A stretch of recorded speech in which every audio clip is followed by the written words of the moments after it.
মাঝে মধ্যে দেখা যায় আপনার সন্তান বা ছোট ভাই বোন কোনো কথাই শুনতে চাইছে না। এর জন্য শুধু তাদের দায়ী না করে পেছনের কারণগুলো খুঁজে বের করতে হবে। প্রত্যেক মা বাবার কাছেই তাদের সন্তানদের চেয়ে প্রিয় কোনো কিছু নেই। তাই সন্তানের লালন পালনেও তারা কোনো রকম কমতি রাখতে চান না, কিন্তু এত কিছুর পরও মাঝে মধ্যে দেখা যায় সন্তান কোনো কথাই শুনতে চাইছে না। এর যে খারাপ অনুভূতি যেন আর নেই।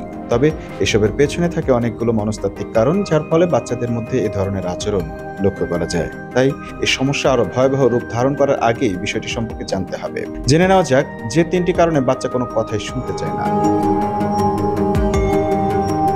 কোনো কারণে মানসিকভাবে চাপ অনুভব করলে, একেবারে শিশু বয়স থেকে শুরু করে কিশোর বয়স পর্যন্ত আপনার সন্তান বিভিন্ন ধরনের মানসিক চাপ অনুভব করতে পারে। সেই সঙ্গে তাদের এই মানসিক চাপ প্রকাশের ধরন প্রাপ্তবয়স্কদের তুলনায় সম্পূর্ণ আলাদা। স্কুলের পড়াশোনা, সামাজিক মেলামেশা, সেই সঙ্গে বর্তমানে রয়েছে সামাজিক যোগাযোগ মাধ্যম। এসবের প্রভাব বাচ্চাদের উপর বিভিন্নভাবে পড়তে পারে, যা তাদের কথা শোনার কিংবা কোনো কিছুতে ফোকাস ধরে রাখার প্রক্রিয়াতে প্রভাবিত করতে পারে। কিন্তু অনেক সময় মা বাবা এই বিষয়গুলো ভালোভাবে বুঝে উঠতে পারেন না, ফলে তারা সঠিক সময়ে সন্তানের পাশে দাঁড়াতেও পারেন না। যদি কখনো এই ধরনের সমস্যা দেখা যায়, তবে সন্তানকে এমন একটি পরিবেশ তৈরি করে দিন যাতে সে খুব সহজেই যে কোনো কিছু প্রকাশ করতে পারে।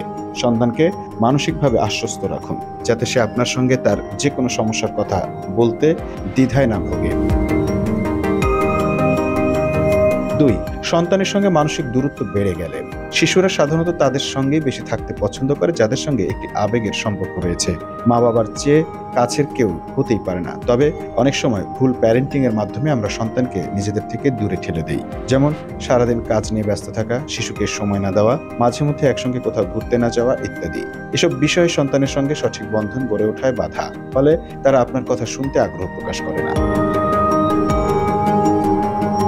আবার এমন অনেক মা বাবা রয়েছেন যারা সন্তানকে প্রায় শাস্তি দিয়ে থাকেন, যা একদমই ঠিক নয়। ফলে সন্তানের মধ্যে এক ধরনের অবাধ্যতা তৈরি হতে দেখা যায়। তাই চেষ্টা করুন সন্তানের সঙ্গে এক ধরনের আবেগের বন্ধন তৈরি করতে। তাকে মাঝে মধ্যে কোথাও ঘুরতে নিয়ে যেতে পারেন, ব্যস্ত থাকলে মাঝে মধ্যে ফোন দিয়ে কথা বলতে পারেন, দিনে একবার হলেও একসঙ্গে খাবার খেতে পারেন। শিশুর প্রতি মনোযোগের অভাব।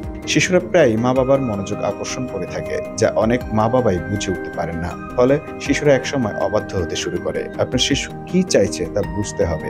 অনেক মা বাবা আছেন যারা সন্তানের ছোট ছোট অর্জনকে তেমন প্রশংসা করেন না, অথচ খেয়াল রাখা উচিত সন্তানের অর্জন যত ছোটই হোক না কেন তাকে প্রশংসা যেন করা হয়। মাঝে মধ্যে তার কথা মনোযোগ দিয়ে শুনতে হবে। ভুল কিছু করলেই শাস্তি দেওয়া যাবে না, বরং কথোপকথনের মাধ্যমে বুঝিয়ে বলতে হবে। Mamun Mahfuz, time news desk.